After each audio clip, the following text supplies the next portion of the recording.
Assalamualaikum warahmatullahi wabarakatuh. Kami dari kelompok 2 akan mempresentasikan hasil diskusi kami, yaitu tentang organisasi lembaga pendidikan yang beranggotakan, yang pertama ada Noha Alfiana, Triati Matul Khairunisa, Amalia Ainun Syafadila, Dinina Zawinaja, Syifa Amartia Rosyada, Isnaini Nur Hasanah, Rahma Audina Alhansah, Wahyu Neng Prihati, Aisyah Zahra Fauziah. Mari kita simak videonya. Definisi organisasi. Dalam Kamus Besar Indonesia (KBI), pengertian organisasi adalah kesatuan atau susunan yang terdiri atas bagian-bagian orang dalam perkumpulan untuk mencapai tujuan bersama. Tujuan organisasi bisa terlihat dari sasaran yang harus dilakukan, baik dalam tujuan jangka pendek maupun jangka panjang. A. Menurut Louis Allen, pengorganisasian adalah proses mengatur dan menghubungkan pekerjaan yang harus dilakukan, sehingga tugas organisasi dapat diselesaikan secara efektif dan efisien oleh orang-orang. B. Sedangkan Robbins mendefinisikan organisasi dipandang pula sebagai satuan sosial yang dikoordinasi secara sadar, yang tersusun atas 2 orang atau lebih, yang berfungsi atas dasar yang relatif terus-menerus untuk mencapai suatu tujuan atau seperangkat tujuan bersama. Bisa kita tarik kesimpulan tentang pengertian organisasi, yaitu merupakan sekelompok orang yang terdiri 2 orang atau lebih secara formal dan dipersatukan dalam sebuah kerjasama untuk mencapai tujuan yang telah disepakati bersama. Tujuan organisasi bisa terlihat dari sasaran yang harus dilakukan baik dalam tujuan jangka pendek maupun jangka panjang. Berikut ini pengelompokan dari tujuan organisasi dari definisi prioritas tujuan tersebut. Yang pertama, tujuan umum mengandung pernyataan yang luas atau tujuan dalam skala umum yang menggambarkan bagaimana terciptanya sebuah organisasi tersebut dan tidak berubah dari waktu ke waktu dan menjadi landasan pertama dalam konstitusi sebuah organisasi. Yang kedua, tujuan merupakan gambaran dari apa yang harus dilakukan dengan spesifikasi yang jelas. Laporan setiap tugas terukur untuk mencapai tujuan yang diharapkan dari sebuah kelompok. Biasanya memiliki jangka pendek dan batas waktu tertentu. Sedangkan suatu lembaga adalah sistem hubungan sosial yang terorganisir yang mewujudkan nilai-nilai dan tata cara umum tertentu dan memenuhi kebutuhan dasar suatu masyarakat tertentu. Istilah lembaga menurut ensiklopedia sosiologi diistilahkan dengan institusi, sebagaimana didefinisikan oleh Macmillan, merupakan seperangkat hubungan norma-norma, keyakinan-keyakinan, dan nilai-nilai yang nyata yang terpusat pada kebutuhan sosial dan serangkaian tindakan yang penting dan berulang. Lembaga pendidikan adalah suatu lembaga yang bertujuan mengembangkan potensi manusiawi yang dimiliki oleh siswa agar mampu menjalankan tugas-tugas kehidupan sebagai manusia, baik secara individu maupun sebagai anggota masyarakat. Dari pengertian masing-masing kata tersebut dapat disimpulkan definisi organisasi lembaga pendidikan adalah koordinasi secara rasional sejumlah orang dalam membentuk institusi pendidikan. Tujuannya antara lain adalah menyiapkan siswa menjadi anggota masyarakat yang memiliki kemampuan akademik dan profesional yang dapat menerapkan, mengembangkan, memperkaya khazanah ilmu pengetahuan, teknologi, kesenian, serta mengupayakan penggunanya untuk meningkatkan taraf kehidupan masyarakat dan memperkaya kebudayaan nasional. Di sini saya akan menjelaskan mengenai jenjang pendidikan. Jenjang pendidikan adalah tahapan pendidikan yang ditetapkan berdasarkan tingkat perkembangan peserta didik. Terdapat 3 jenjang pendidikan, yaitu pendidikan dasar, pendidikan menengah, dan pendidikan tinggi. Pendidikan tinggi adalah jenjang pendidikan setelah pendidikan menengah yang mencakup program pendidikan diploma, sarjana, magister, doktor, dan spesialis yang diselenggarakan oleh perguruan tinggi. Di Indonesia ada beberapa jenis perguruan tinggi, antara lain akademi, politeknik atau sering disamakan dengan institut teknologi, lalu institut, dan universitas. Selanjutnya saya akan menjelaskan mengenai jalur pendidikan. Jalur pendidikan adalah wahana yang dilalui peserta didik untuk mengembangkan potensi diri dalam suatu proses pendidikan yang sesuai dengan tujuan pendidikan. Terdapat dua jalur pendidikan. Yang pertama yaitu jalur pendidikan sekolah atau yang dikenal dengan pendidikan formal. Pendidikan formal merupakan pendidikan yang diselenggarakan di sekolah-sekolah pada umumnya. Jalur pendidikan ini mempunyai jenjang pendidikan yang jelas, mulai dari pendidikan dasar, pendidikan menengah, sampai pendidikan tinggi. Selanjutnya yaitu jalur pendidikan luar sekolah. Di dalamnya ini terdapat pendidikan non-formal dan informal. Pendidikan non-formal sendiri, pendidikan yang paling banyak terdapat pada usia dini, serta pendidikan dasar, seperti TPA atau Taman Pendidikan Al-Quran. Lalu pendidikan informal, yaitu jalur pendidikan keluarga dan lingkungan berbentuk kegiatan belajar secara mandiri. Selanjutnya, ada jenis pendidikan. Jenis pendidikan merupakan suatu lembaga yang dibentuk untuk melakukan pembelajaran dengan mengkhususkan tujuan suatu pendidikan di dalam satuan pendidikan itu sendiri. Nah, di Indonesia ada beberapa jenis pendidikan. Ada pendidikan umum, pendidikan kejuruan, pendidikan akademik, pendidikan profesi, pendidikan vokasi, pendidikan keagamaan, dan pendidikan khusus. Yang selanjutnya ada struktur organisasi lembaga pendidikan. Menurut Ekas dan James E. Rosenweig 1974, struktur diartikan sebagai pola hubungan komponen atau bagian suatu organisasi. Struktur organisasi merupakan bentuk dari organisasi secara keseluruhan yang menggambarkan kesatuan dari berbagai segmen dan fungsi organisasi. Dipengaruhi oleh kondisi lingkungan, ukuran, jenis teknologi yang digunakan, dan sasaran yang hendak dicapai.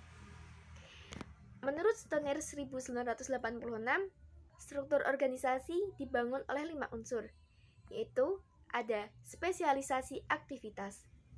Spesialisasi aktivitas mengacu pada spesifikasi tugas, perorangan, dan kelompok di seluruh organisasi atau pembagian kerja dan penyatuan tugas tersebut ke dalam suatu unit kerja. Yang kedua ada standarisasi aktivitas. Standarisasi aktivitas merupakan suatu prosedur yang digunakan organisasi untuk menjamin kelayakan kegunaan aktivitas. Yang ketiga ada koordinasi aktivitas.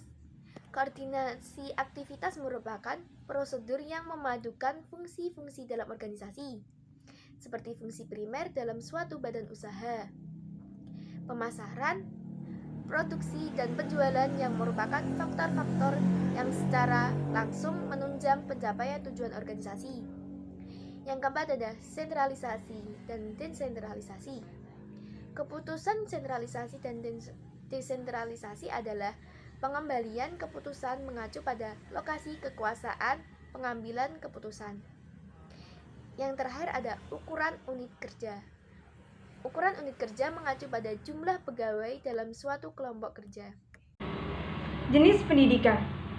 Struktur organisasi akan menjadi lebih jelas apabila digambarkan dalam suatu bagan atau skema organisasi.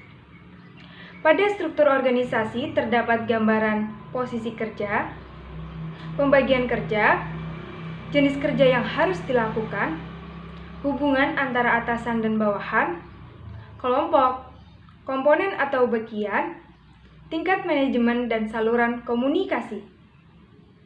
Kegunaan skema atau bagan organisasi yaitu untuk mengetahui besar kecilnya organisasi, garis saluran wewenang, berbagai macam satuan organisasi, rincian suatu aktivitas satuan organisasi, setiap jabatan yang ada, rincian tugas pejabat, nama dan pangkat golongan, jumlah dan foto pejabat, kedudukan, dan penilaian terhadap kelayakan suatu organisasi. Struktur organisasi lembaga pendidikan merupakan susunan skema atau bagan yang menggambarkan hubungan kerja yang membagi dan mengkoordinasikan tugas orang dan kelompok sehingga menjadi suatu kesatuan dari berbagai segmen, dan fungsi lembaga pendidikan dengan tujuan untuk mencapai tujuan dari proses pembelajaran. Berkenaan dengan pengelolaan pendidikan, dikeluarkan Keputusan Menteri Pendidikan Nomor 044 Tahun 2002 tentang Dewan Pendidikan dan Komite Sekolah. Dewan Pendidikan berperan antara lain, yang pertama ada pemberi pertimbangan atau advisory agency dalam penentuan dan pelaksanaan kebijakan pendidikan. Yang kedua, pendukung atau supporting agency, baik berwujud finansial, pemikiran, maupun tenaga dalam penyelenggaraan pendidikan. Yang ketiga, pengontrol atau controlling agency dalam rangka transparansi dan akuntabilitas penyelenggaraan dan keluaran pendidikan. Dan yang keempat, mediator antara pemerintah atau eksekutif dan DPR dengan masyarakat. Nah, sedangkan komite sekolah adalah badan mandiri yang mewadahi peran serta masyarakat dalam rangka meningkatkan mutu, pemerataan, dan efisiensi pengelolaan pendidikan di satuan pendidikan, baik itu pendidikan prasekolah jalur pendidikan sekolah maupun jalur pendidikan luar sekolah. A. Kewenangan pemerintah pusat di bidang pendidikan. Yang pertama, penetapan standar kompetensi siswa dan warga belajar serta pengaturan kurikulum nasional dan penilaian hasil belajar secara nasional serta pedoman pelaksanaannya. Yang kedua, penetapan standar materi pelajaran pokok. Yang ketiga, penetapan persyaratan perolehan dan penggunaan gelar akademik. Yang keempat, penetapan pedoman pembiayaan penyelenggaraan pendidikan. Yang kelima, penetapan persyaratan penerimaan, perpindahan, sertifikasi siswa, warga belajar, dan mahasiswa. Yang keenam, penetapan persyaratan pemintakatan atau zoning, pencarian, pemanfaatan, perpindahan, pengadaan, sistem pengamanan, dan pemilikan benda cagar budaya, serta persyaratan penelitian arkeologi. Yang ketujuh, pemanfaatan hasil penelitian arkeologi nasional serta pengelolaan museum nasional, galeri nasional, pemanfaatan naskah sumber arsip, dan monumen yang diakui secara internasional.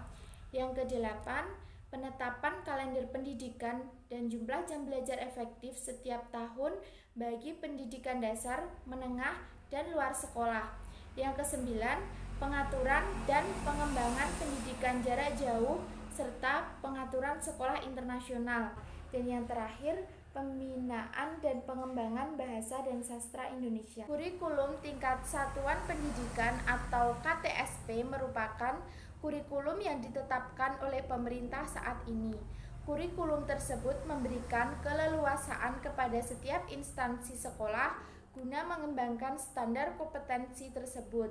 Namun tidak dapat dikurangi karena hal-hal yang terdapat dalam KTSP merupakan pokok yang harus didapatkan siswa sebagai bahan untuk mengikuti ujian nasional, di mana pemerintah pusat dapat menilai hasil akademik dengan standar yang telah ditetapkan oleh pemerintah pusat. Kewenangan pemerintah pusat dalam bidang pendidikan lainnya yaitu penetapan kalender pendidikan, di mana pemerintah pusat harus telah menetapkan hari aktif untuk kegiatan belajar setiap tahunnya. Kewenangan-kewenangan yang dimiliki oleh pemerintah pada dasarnya adalah pedoman paling dasar, di mana setiap sekolah atau instansi pendidikan lainnya dapat mengembangkan dasar penetapan tersebut.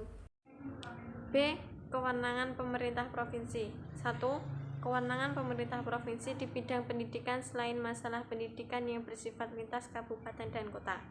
2. Penetapan kebijakan tentang penerimaan siswa dan mahasiswa dari masyarakat monitor terbelakang atau tidak mampu. 3. Penyediaan bantuan pengadaan buku pelajaran pokok atau modul pendidikan untuk taman kanak-kanak, pendidikan dasar, pendidikan menengah, dan pendidikan luar sekolah. 4. Mendukung atau membantu penyelenggaraan pendidikan tinggi, atau selain pengaturan kurikulum, akreditasi, dan pengangkatan tenaga akademis. 5. Pertimbangan pembukaan dan penutupan perguruan tinggi. 6.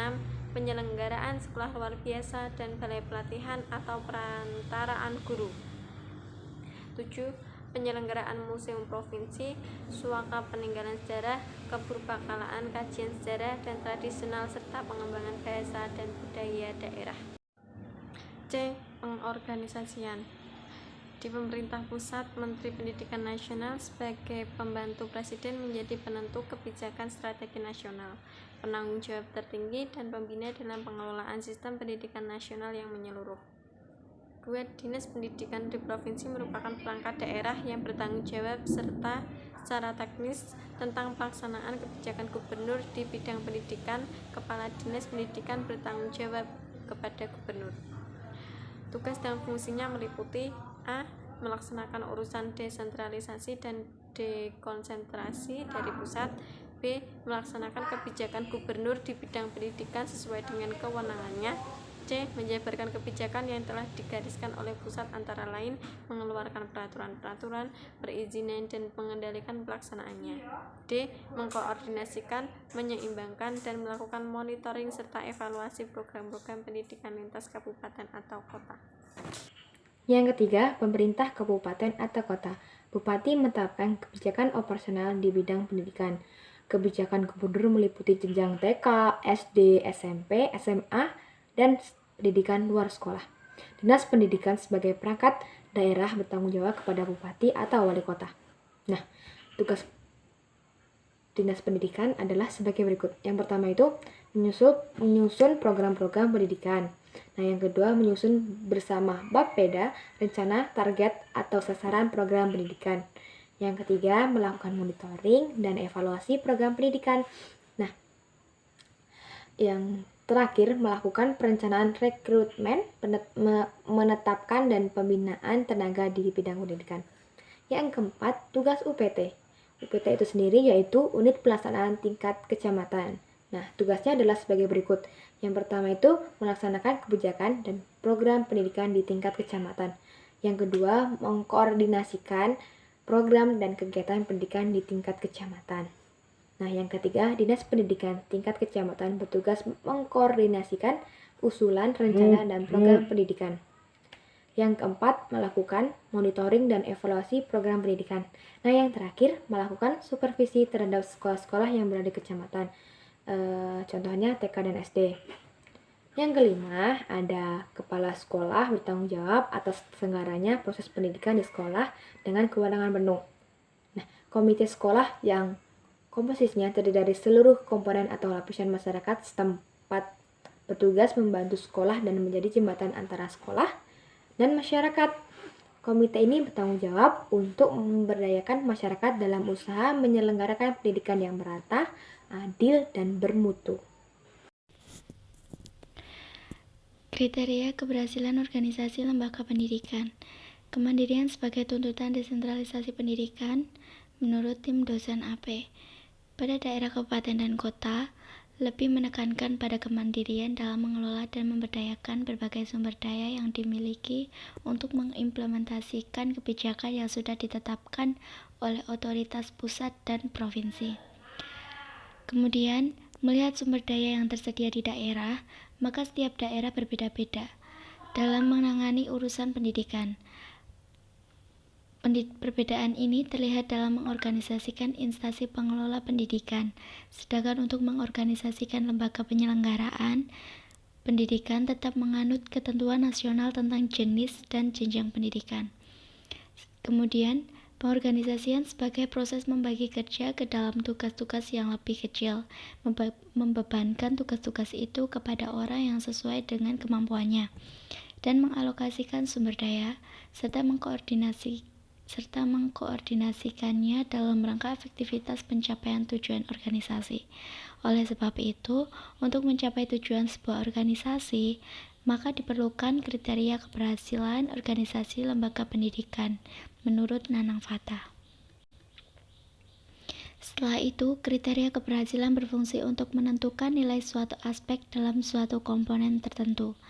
Keberhasilan kepemimpinan pada hakikatnya berkaitan dengan tingkat kepedulian seseorang pemimpin terlibat terhadap kedua orientasi, yaitu apa yang telah dicapai oleh organisasi dan pembinaan terhadap organisasi. Setelah itu ada kriteria keberhasilan. Antara lain, yang pertama, objektivitas absolut. Memang diyakini tidak akan diperoleh dalam kehidupan sehari-hari. Yang diperoleh hanyalah tertekannya unsur subjektivitas seminimal mungkin. Yang kedua, dalam rangka menekan unsur subjektivitas sekaligus mengoptimalkan nilai-nilai objektivitas dalam proses dan hasil supervisi keterlaksanaan kurikulum di 40 SMA, maka disiapkan kriteria kinerja atau performansi atau keberhasilan semua aspek pada semua komponen. Kemudian yang ketiga ada kriteria keberhasilan berfungsi untuk menentukan nilai suatu aspek dalam suatu komponen tertentu. Setelah itu yang keempat, kriteria keberhasilan disiapkan untuk setiap aspek pada semua komponen. Dan yang terakhir yaitu kriteria keberhasilan suatu aspek dalam suatu komponen tidak sama baik dalam jumlah, substansi, maupun karakteristiknya. Cukup sekian presentasi dari kelompok kami. Apabila ada kesalahan dalam penjelasan mohon dimaafkan. Wassalamualaikum warahmatullahi wabarakatuh.